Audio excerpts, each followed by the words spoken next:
আশুরা রোজার ফজিলত সম্পর্কে আমরা সবাই কম বেশি জানি। নবী করিম সাল্লাল্লাহু আলাইহি সাল্লাম থেকে প্রসিদ্ধ হাদিস রয়েছে, সহিহ মুসলিম বর্ণিত হয়েছে, আবু কাতাদা রাদিয়াল্লাহু তাআলা বর্ণনা করেছেন যে নবীজি ইরশাদ করেছেন, সিয়াম ইয়াউমি আশুরা আহতাসিবু আল্লাহি আন ইউকাফিরাস সানাতাল্লাতী ক্বাবলা।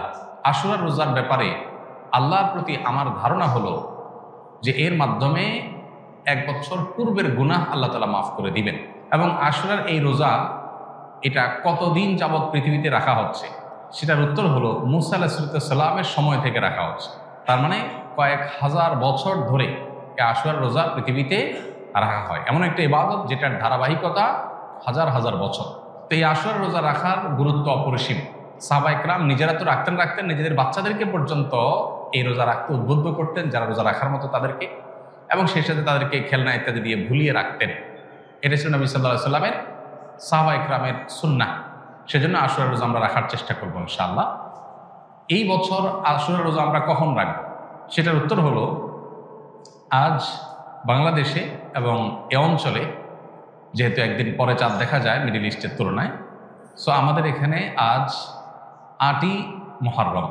৮ই মুহররম যেহেতু আজকে সন্ধ্যার পর অর্থাৎ শুক্রবার সন্ধ্যার পরে ৯ই মুহররম শুরু হয়ে যাবে।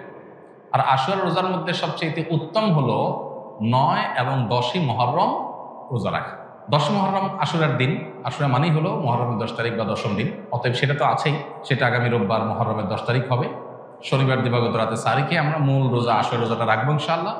আর সাথে ৯ তারিখকে প্লাস করে রোজা রাখলে সেক্ষেত্রে আজকে দিবাগত রাতে আমাদেরকে সারি খেয়ে আগামীকালকে শনিবার রোজা রাখতে হবে, অর্থাৎ ৯ এবং ১০। তাহলে শুক্রবার দিবাগত রাত, আজ শুক্রবার দিবাগত রাতে আমরা সারি খেয়ে কালকে রোজা রাখবো ইনশাআল্লাহ। আবার আগামীকাল দিবাগত রাতে সারি খেয়ে তারপরের দিন রোজা রাখবো। তাতে ৯ জিলহজ এবং ১০ জিলহজ দুইটা রোজাই আদায় হয়ে যাবে ইনশাআল্লাহ। কারণ যদি কালকে রোজা রাখা সম্ভব না হয় তাহলে তিনি শনিবার দিবাগত রাতে খেয়ে রবিবার রোজা রাখবেন, সেটা হবে আশুরার মূল রোজা। আর রবিবার দিবাগত রাতে সারি খেয়ে সোমবার তিনি রোজা রাখবেন, তাতে হবে আপনার ১১ জিলহজের রোজা। আর সোমবার তো সাপ্তাহিক নফল রোজা আছেই, সেক্ষেত্রে আমরা টানা ৩টা রাখতে পারি। শুক্রবার দিবাগত রাত, শনিবার দিবাগত রাত, এই দুইটা আশুরা। আর রবিবার দিবাগত রাত হলো কিসের?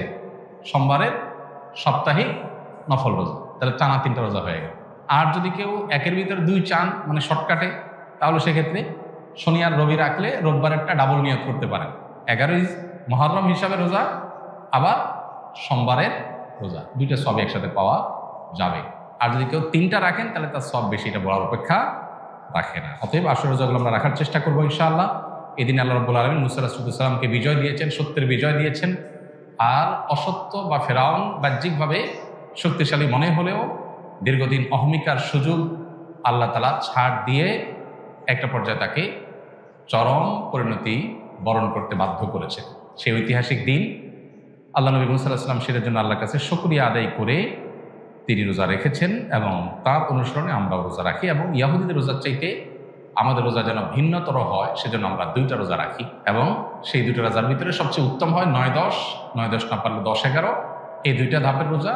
আর যদি সেটার কোনোটাই সম্ভব না হয়, শুধু একটাই রাখতে পারে, তাহলে 10 তারিখের রোজাটাও রাখা যেতে পারে, যদি অনেক কোনো সেটাকে নিষেধ করেছেন। আশুরা উপলক্ষে কি কি আমল করব? আশুরা উপলক্ষে সর্বপ্রথম এবং প্রধান আমল হলো রোজা রাখা, যেটা আমরা এতক্ষণ বললাম। মুহররমের 10 তারিখ এবং তার সাথে 9 তারিখ, এই 2টা রাখা উত্তম। কারণ নবী সাল্লাল্লাহু আলাইহি ওয়াসাল্লাম বলেছেন, যদি আমি আগামী বছর বেঁচে থাকি তাহলে আমি 9-10 রোজা রাখবো।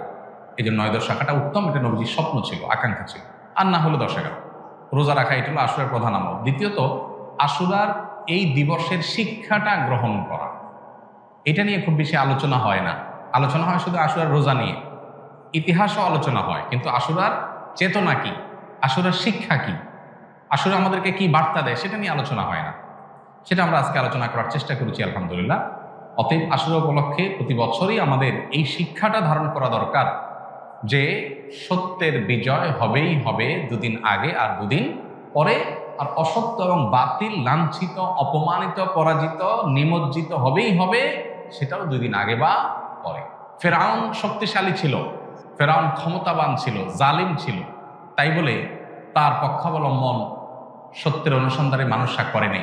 মুসা আলাইহিস সালাম দুর্বল ছিলেন, তার অনুসারী বনী ইসরাঈলও দুর্বল ছিলেন, তারা শোষিত ছিলেন, আর ফেরাউন শোষণকারী ছিল। এই দুইয়ের মধ্যে আল্লাহ তাআলা চূড়ান্ত হাসি, শেষ হাসি, চূড়ান্ত বিজয় এটা দান করেছেন কাকে? মুসা আলাইহিস সালাম। অতএব সত্যের বিজয় হয় 2 দিন আগে আর পরে। এই চেতনা, এই শিক্ষা মাথায় রেখে যদি আমরা চলি, আমরা সত্যের সাথে থাকবো, সেটা দুর্বল হলেও সত্যের সাথে থাকবো, সংখ্যায় কম হলেও।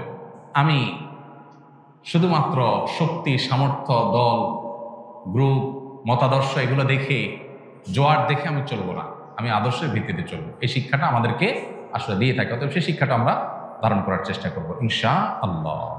আশুরা উপলক্ষে একটা হাদিস, যে হাদিসকে ইমাম তিরমিজি রাহিমাহুল্লাহ বিশুদ্ধ বললেও, হাসান বললেও, অন্য ইমামরা অনেকে জয়ীফ বলেছেন। সেটা হলো এই দিনে আল্লাহ তাআলা আল্লাহর বান্দাদেরকে মাফ করার ইতিহাস আছে। অতএব পরবর্তী জাতিরাও আল্লাহর কাছে তওবা করলে এই দিনে তওবা কবুল হবে, আল্লাহ তওবা করবেন, কবুল করবেন। তো সেই হাদিসের উপর ভিত্তি করে কেউ আল্লাহর কাছে এই দিন ইস্তেগফার এবং তওবাও করতে পারে, যেটা নফল আমল, এটা চাইলে কেউ করতে পারে।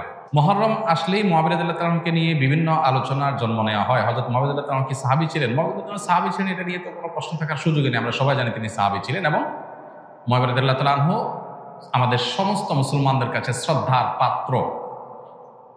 সাহাবীদের সমালোচনা করতে নবী সাল্লাল্লাহু আলাইহি ওয়াসাল্লাম পরিষ্কারভাবে নিষেধ করেছেন। সাহাবীদের সমালোচনা করা, তাদেরকে গালমন্দ করা, এই গালমন্দ করতে নবী সাল্লাল্লাহু আলাইহি ওয়াসাল্লাম নিষেধ করেছেন।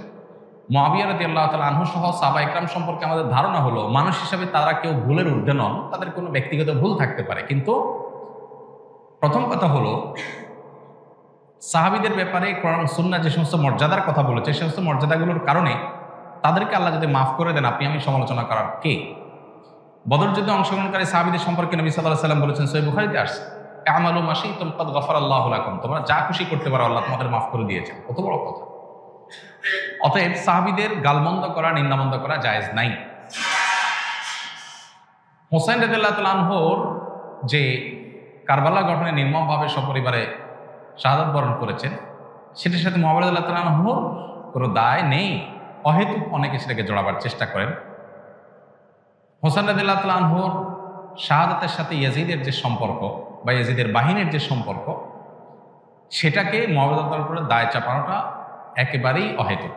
হ্যাঁ, মুআবিয়া রাদিয়াল্লাহু তাআলা আনহু তার ছেলেকে দায়িত্ব দিয়েছেন, দায়িত্বে রেখেছেন, এটা তার ইস্তেহাদ, এটা তার ভুল, এটা তার গবেষণা, এটা ভালো হতে পারে, হয়তো বা বাস্তবে সেটা ভুল হতেও পারে, কিন্তু এটা গবেষণাগত ভুলের জন্য কেউ কোনো মুস্তাহিদ সমালোচনার যোগ্য গালমন্দ অন্তত করার উপায় বা সুযোগ থাকে না। বিধায় মুআবিয়া রাদিয়াল্লাহু তাআলাকে নিয়ে আমাদের ধারণার পরিবর্তন হওয়া উচিত। আমাদের সমাজে দেখা যায় মুহররমের 10 তারিখ আসলেই অনেক রেডিও চ্যানেলে, অনেক মিডিয়াতে মুআবিয়ার সমালোচনা করা হয়। এটা সুস্পষ্টভাবে শরিয়ার লঙ্ঘন, নবী সাল্লাল্লাহু আলাইহি ওয়াসাল্লামের হাদিসের লঙ্ঘন। একজন ইমানদার সেটা করতে পারেন না।